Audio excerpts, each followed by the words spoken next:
Like only the ones that carry the wisdom within, they have this stick, which means they are leaders. Yes.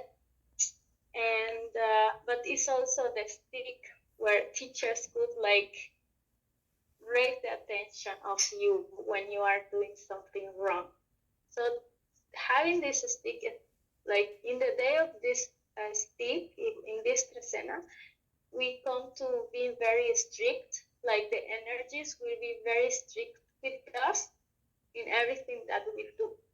So they make sure that Ish is the woman, is the Mother Earth.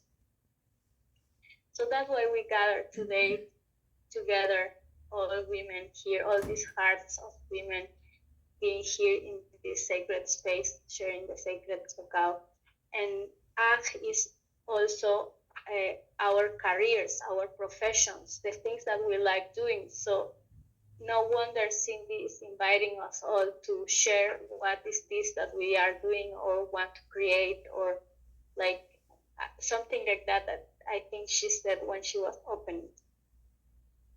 Having said all that, this with you, it might resonate or not, but that was what gave me the full yes to be here. So Cindy will not allow me to. Connecting to our hearts, connecting to the cacao spirit, Chikoi, Chikoi. May this support opening our hearts, cleansing our hearts, guiding our hearts, facilitating the day and what it is that we have gathered for today. If you'd like to, you can smell the aroma of the cacao. It has cinnamon, cayenne, and a little bit of maple syrup. If you'd like to speak any wishes, intentions into the cacao, you can speak it now.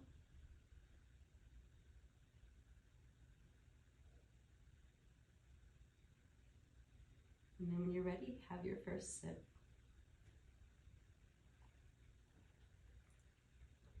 Hopefully it's still freedom for all beings everywhere.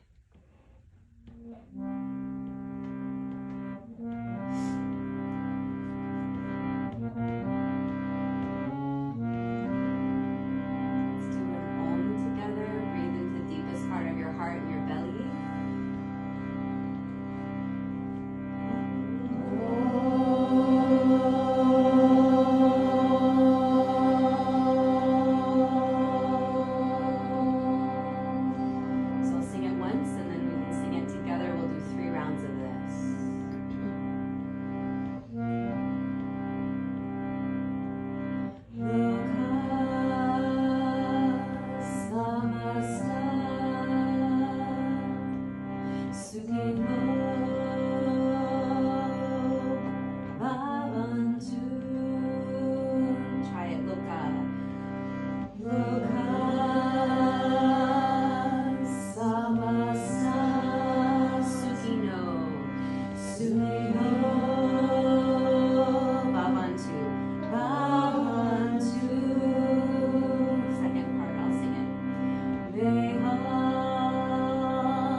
Shanti,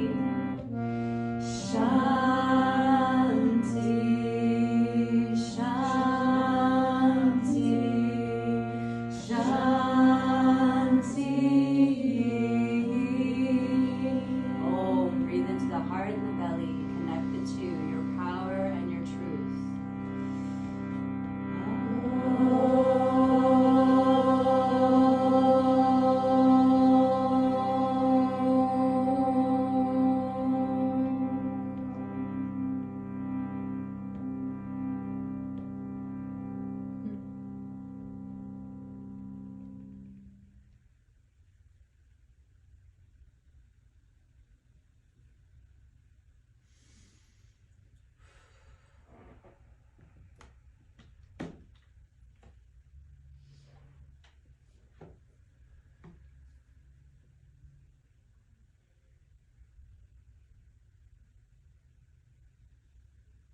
card comes up, open your eyes, take a look at me, feel free to move about the room, do whatever you need to do. This will not be a very long visualization. The one that I thought could be really powerful, especially given our beautiful circle today, there's a visualization called Wisdom Figure or Protective Figure. And I'm curious, has anyone done any sort of imagining of a wisdom figure in your life or anything like that previously? Possibly. Yeah, it's going to be fun. Okay. Yes. Love it.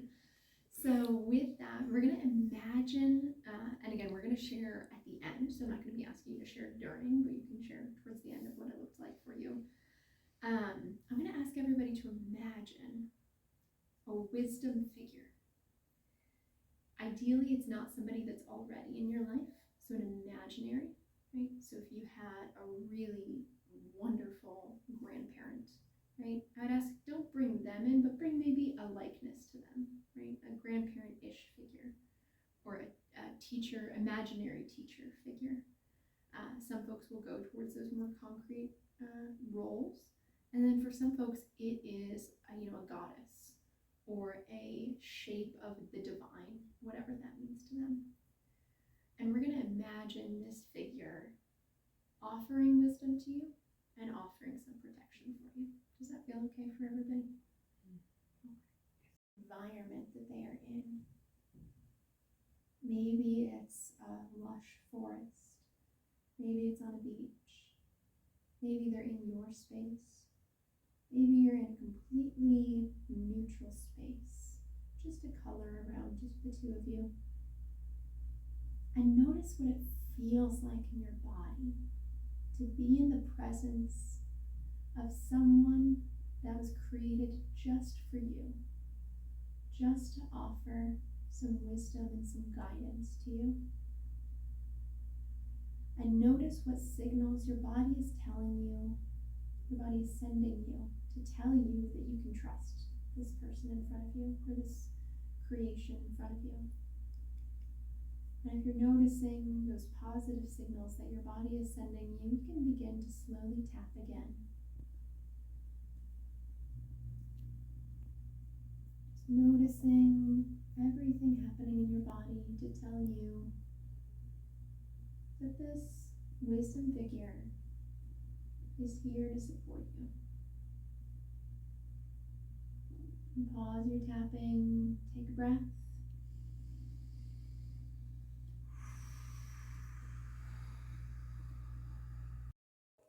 What I'm sharing with you really powerfully today is about boundaries. Being an energy carrier, energy mover, right? We're all kind of here. I think we're all in this group that we understand our energy. We recognize that we have energy, and we know when our energy is not right, and that's kind of where like the embarrassment or the shame, things like that come from. So with the boundaries, which for anyone like these empath kind of things, I don't want to put a name on it, but when you get into boundaries, the weeds in your yard don't care if there's a fence. They're going to go right under it, through it, around it, right? The weed, it's just going to grow. So if we don't manage it, it just manages itself. So think of our boundaries as if we don't manage our boundaries, everything is going to manage us, right? It's focus that just brings you present with the grandness of who you are in your machine.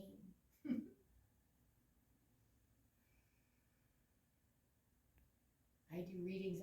Not normal, but this is somebody who's really connected and energized. Yeah. But you can see the difference in the chakra sizes, the chakra alignments. You want the root square. Sometimes people can just walk in somewhere and then their root like lines up based on who they're with. But you can see all the disbalance, right? Mm-hmm. We can see all this disbalance. So what we do with our measured yoga therapy is we do modalities. We do a before and then an after. Mm-hmm. That could be how they change around in their in their listings. Did you know your organs have energy? Mm-hmm. Did you know? Mm-hmm. Mm-hmm. Everything is energy. Mm-hmm. So what the BioWell does is it uses our meridians.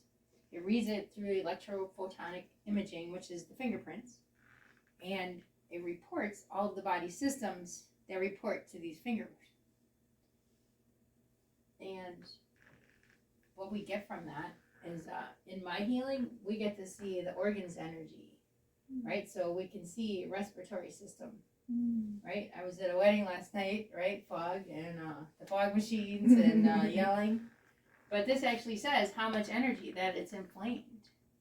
Okay, so it's telling me that this system is reporting inflamed, right? So what I would do then is I would go into meditation, or, you know, as a healer, we would help that person do modalities to open up these areas.